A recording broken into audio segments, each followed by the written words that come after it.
Hello दोस्तों। मैं doctor Gulsher. Last time हम लोगों ने डिस्कस किया था ब्लड प्रेशर वाले मसले पे। और ब्लड प्रेशर के बारे में एक मिथ था कि फालिस होती है, कोई हवा होती है और इसकी वजह से ये लकवा रहता है। और अपन लोगों ने ये बात पता की थी कि इसका रीज़न जो है एक्चुअली वो ब्लड प्रेशर होता है। इस टाइम हम लोग बात करेंगे एक बहुत ही बड़ा प्रॉब्लम फैला हुआ है, ख़ास तौर से हम यूथ के बीच में और यंगस्टर्स के बीच में, जिसको हम लोग हिंदी के रूप में कहें तो कहेंगे दाँत खाज खुजली।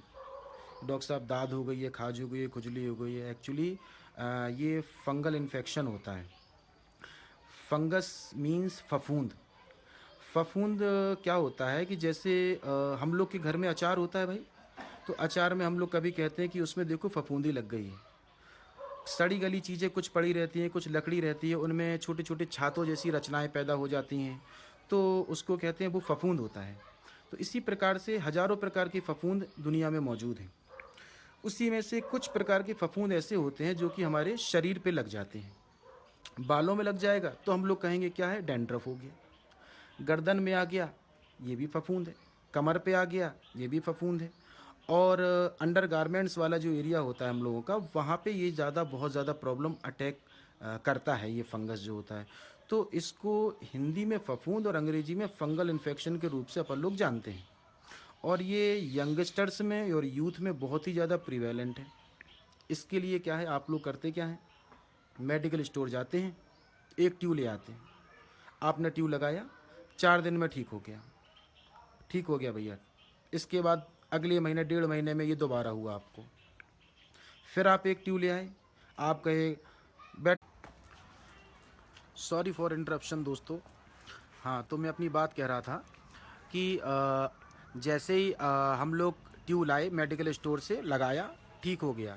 और 1-2 महीने के बाद फिर दोबारा इन्फेक्शन हो गया। फिर हम गए, फिर एक ट्यूब ले आए, क्वालिटी ड्रम दे दो भैया, बैटनोविट दे दो भैया, लगा लिया और अपने आप को ठीक कर लिया। इसके बाद हर महीने 2 महीने पे आप ऑइंटमेंट लाते रहते हैं, प्रॉब्लम ठीक होती रहती है, दोबारा फिर से जाते हैं, फिर लेकर के आ जाते हैं, और ये क्रम चलता रहता है, चलता रहता है। तो उसके बाद जब ये क्रम लगातार चलता रहता है, तो कुछ समय के बाद उस समस्या में बैक्टीरियल इन्फेक्शन भी हो जाता है, यानी समस्या और ख़राब हो गई। फिर आप लोगों को अभी भी डॉक्टर की याद नहीं आ रही आपको, अभी भी आप लोग मेडिकल स्टोर पे डिपेंडेंट हैं। अभी आप लोग अपने आप को किसी को बता नहीं रहे हैं, किसी से शेयर नहीं कर रहे हैं, सिर्फ अपना जाते हैं, मेडिकल स्टोर पे जाते हैं, अपने तक बात रखते हैं।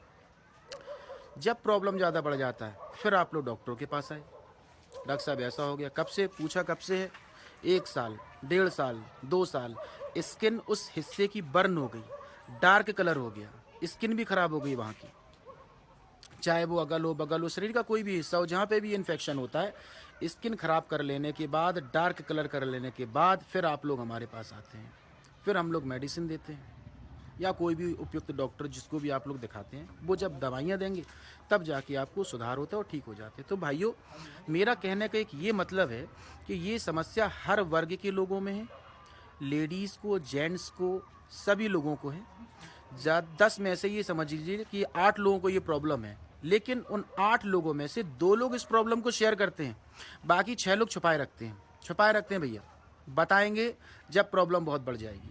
तो मेरा सिर्फ एक ये मैसेज है कि आप लोग इस समस्या को छुपाएं नहीं, आप लोग इस समस्या की शुरुआत में ही तुरंत डॉक्टर से संपर्क करें और इसका उपयुक्त इलाज लें in the form of ointment, medicated soap और मेडिसिन।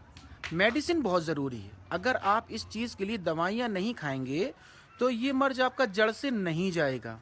सिर्फ ऑइंटमेंट के बेस पे आप इसको जड़ से ठीक कर लेना चाहते हैं तो ये नहीं पॉसिबल है भैया, क्योंकि ये इन्फेक्शन जब तक अंदरूनी तरीके से हम लोग रिजॉल्व नहीं करेंगे तो कुछ ना कुछ पार्ट बचा रह जाता है, जो दोबारा 1 से 2, 2 से 4 करके फिर से इन्फेक्शन कर लेता है आपको। तो एक यही मैसेज देना था, क्योंकि इस समय इस तरह के केसेस की बाढ़ सी आ गई है। समझ लीजिए कि हर दूसरे आदमी को ये प्रॉब्लम है। तो हर दूसरे आदमी को ये प्रॉब्लम है, तो आप लोग इस बात को बिल्कुल समझ लें कि विदाउट मेडिसिन